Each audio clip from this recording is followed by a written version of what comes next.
ನಮಸ್ತೆ ವೀಕ್ಷಕರೇ, class 1 news ಟಿವಿಗೆ ಸ್ವಾಗತ. ಈ ದಿನದ ಪ್ರಮುಖ ಸುದ್ದಿಗಳು. ದೇವನಹಳ್ಳಿ ತಾಲೂಕಿನ ಕನ್ಮಂಗ್ಲ ಗೇಟ್ ಬಳಿ ಇರುವ ಪ್ರೆಸ್ಟೀಜ್ ಗ್ರೂಪ್ ಹೋಟೆಲ್ನಲ್ಲಿ ಜೆಡಿಎಸ್ ಪಕ್ಷದ ವತಿಯಿಂದ ಚಿಕ್ಕಬಳ್ಳಾಪುರ, ಬೆಂಗಳೂರು ಗ್ರಾಮಾಂತರ ಹಾಗೂ ಕೋಲಾರ ಜಿಲ್ಲೆಯ ಹಾಲಿ ಹಾಗೂ ಮಾಜಿ ಶಾಸಕರು, ಸಂಸದರು, ಪ್ರಮುಖ ಮುಖಂಡರ ಸಭೆ ನಡೆಯಿತು. ಜೆಡಿಎಸ್ ಪಕ್ಷದ ಯುವ ಘಟಕದ ರಾಜ್ಯಾಧ್ಯಕ್ಷ ನಿಖಿಲ್ ಕುಮಾರಸ್ವಾಮಿ ಮಾಧ್ಯಮದವರೊಂದಿಗೆ ಮಾತನಾಡಿದ್ದ ಅವರು, ಪಕ್ಷ ಸಂಘಟನೆಯ ದೃಷ್ಟಿಯಿಂದ ಪಕ್ಷದ ವರಿಷ್ಠರಾದ ಎಚ್.ಡಿ. ದೇವೇಗೌಡರ ಮಾರ್ಗದರ್ಶನ ಹಾಗೂ ಎಚ್.ಡಿ. ಕುಮಾರಸ್ವಾಮಿ ಅವರ ನಿರ್ದೇಶನದಂತೆ ಹಲವಾರು ವರ್ಷಗಳಿಂದ ಪಕ್ಷದಲ್ಲಿ ಶಾಸಕರಾಗಿ, ಮಂತ್ರಿಗಳಾಗಿ ಕೆಲಸ ನಿರ್ವಹಿಸಿರುವ ಹಾಲಿ ಹಾಗೂ ಮಾಜಿ ಸದಸ್ಯರು ಹಾಗೂ ಎಲ್ಲ ಪ್ರಮುಖ ಮುಖಂಡರ ಜೊತೆ ಸಭೆಗಳನ್ನು ಹಾಸನದಿಂದ ಪ್ರಾರಂಭಿಸಿದ್ದೇವೆ. ಸದಸ್ಯತ್ವ ಅಭಿಯಾನ ಪ್ರಾರಂಭಿಸಲು ತಿಳಿಸಿದ್ದಾರೆ. ಸದಸ್ಯತ್ವ ಅಭಿಯಾನ ಡಿಜಿಟಲ್ ಮೂಲಕ ಮಾರ್ಚ್ 15ರ ಒಳಗೆ 31 ಜಿಲ್ಲೆಗಳಲ್ಲಿ ಅಭ್ಯರ್ಥಿಗಳೊಂದಿಗೆ ಚರ್ಚಿಸಲು ಆದೇಶ ಹೊರಡಿಸಿದ್ದಾರೆ. ಹಾಗಾಗಿ ಸಭೆ ಸೇರಿ ಅಭ್ಯರ್ಥಿಗಳ ಅಭಿಪ್ರಾಯಗಳನ್ನು ಸಂಗ್ರಹಿಸಿದ್ದೇನೆ ಎಂದು ತಿಳಿಸಿದ್ದರು. ಈ ಸಂದರ್ಭದಲ್ಲಿ ದೇವನಹಳ್ಳಿ ವಿಧಾನಸಭಾ ಕ್ಷೇತ್ರದ ಮಾಜಿ ಶಾಸಕ ನಿಸರ್ಗ ನಾರಾಯಣ ಸ್ವಾಮಿ, ಕೋಲಾರ ಸಂಸದ ಮಲ್ಲೇಶ್ ಬಾಬು, ಸಿಡ್ಲಘಟ್ಟ ಶಾಸಕ ರವಿಕುಮಾರ್, ಮುಳಬಾಗಿಲು ಸಮೃದ್ಧಿ ಮಂಜುನಾಥ್, ವೆಂಕಟ ಶಿವರೆಡ್ಡಿ, ವಿಧಾನ ಪರಿಷತ್ ಸದಸ್ಯ ಗೋವಿಂದರಾಜ್, ಜಿ ಕೃಷ್ಣಾರೆಡ್ಡಿ, ಶ್ರೀನಿವಾಸ್ ಮೂರ್ತಿ, ರಾಮೇಗೌಡ, ನರಸಿಂಹಮೂರ್ತಿ, ಬೆಂಗಳೂರು ಗ್ರಾಮಾಂತರ ಜೆಡಿಎಸ್ ಜಿಲ್ಲಾಧ್ಯಕ್ಷ ಬಿ ಮುನೇಗೌಡ, ತಾಲೂಕು ಅಧ್ಯಕ್ಷ ಆರ್ ಮುನೇಗೌಡ, ಪ್ರಧಾನ ಕಾರ್ಯದರ್ಶಿ ರವೀಂದ್ರ, ಇರಗೇನಹಳ್ಳಿ ಶ್ರೀನಿವಾಸ್, ಹೊಸಳ್ಳಿ ಟಿ ರವಿಕುಮಾರ್, ತಾಲೂಕಿನ ಮುಖಂಡರು ಉಪಸ್ಥಿತರಿದ್ದರು. ವರದಿ ರಾಜು ಗೌಡ. ಈಗಾಗಲೇ ರಾಜ್ಯದಲ್ಲಿ ಪಕ್ಷದ ಸಂಘಟನೆಯ ಒಂದು ದೃಷ್ಟಿಯಿಂದ ಈಗಾಗಲೇ ಹಲವಾರು ಜಿಲ್ಲೆಗಳಲ್ಲಿ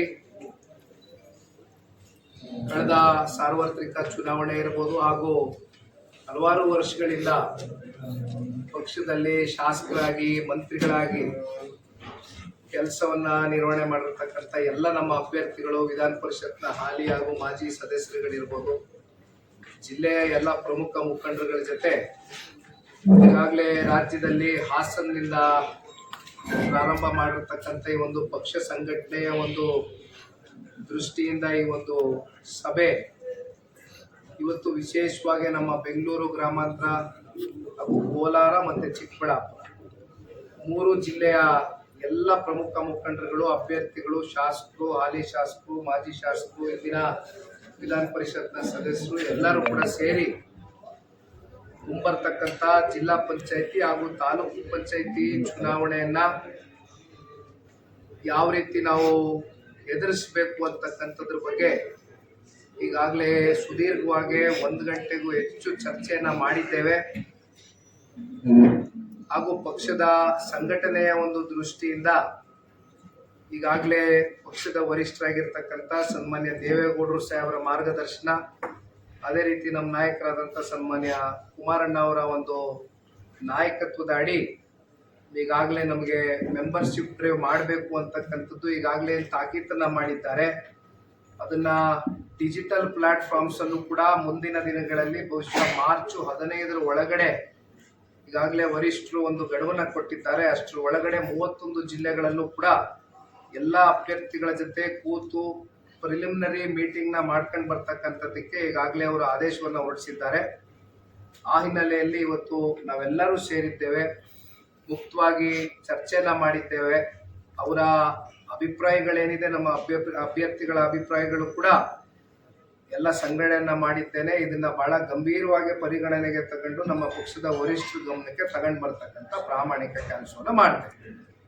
ಸರ್, ಈಗ ಮುಂದೆ ಈಗ ದೇವೇಗೌಡರು ಸಾಹೇಬರು ತಗೊಂಡಂತ ಒಂದು ದಟ್ಟವಾದಂತ ಒಂದು ನಿರ್ಧಾರ, ಒಂದು ತೀರ್ಮಾನ, ರಾಜ್ಯದಲ್ಲಿ 19 ಜನ NDA ಅಭ್ಯರ್ಥಿಗಳು ಇವತ್ತು ಸಂಸತ್ಗೆ ಆಯ್ಕೆಯಾಗಿದ್ದಾರೆ. ಅದರಲ್ಲಿ ಮಲ್ಲೇಶ್ ಬಾಬಣ್ಣ ಅವರು ಕೂಡ ಇವತ್ತು ನಮ್ಮ ಜೊತೆಯಲ್ಲಿ ಕೂತಿದ್ದಾರೆ.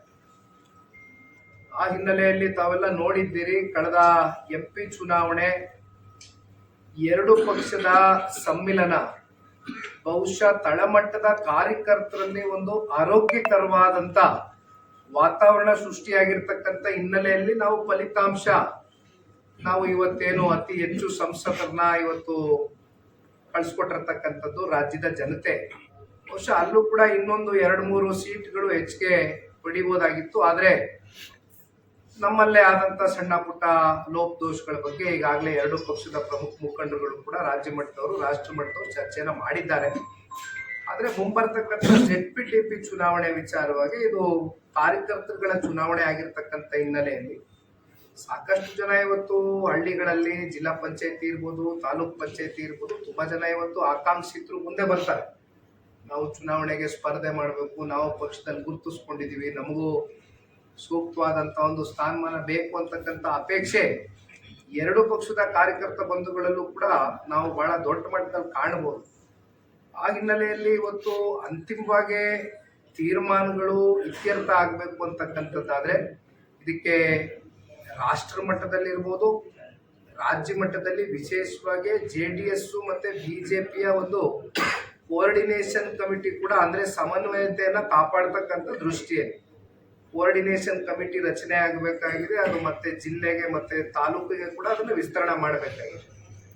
ಎಲ್ಲದರ ಕುರಿತಾಗಿ ಪಕ್ಷದ ವರಿಷ್ಠರು ಬಹುಶಃ ಮುಂಬರ್ತಕ್ಕಂಥ ದಿನಗಳಲ್ಲಿ ಅವರು ತೀರ್ಮಾನ ತಗೊಂಡ ನಂತರ ಪಕ್ಷದ ಕಡೆಯಿಂದ ಅಫಿಷಿಯಲ್ ಆಗಿ ಅನೌನ್ಸ್ಮೆಂಟ್ ಆಗುತ್ತೆ.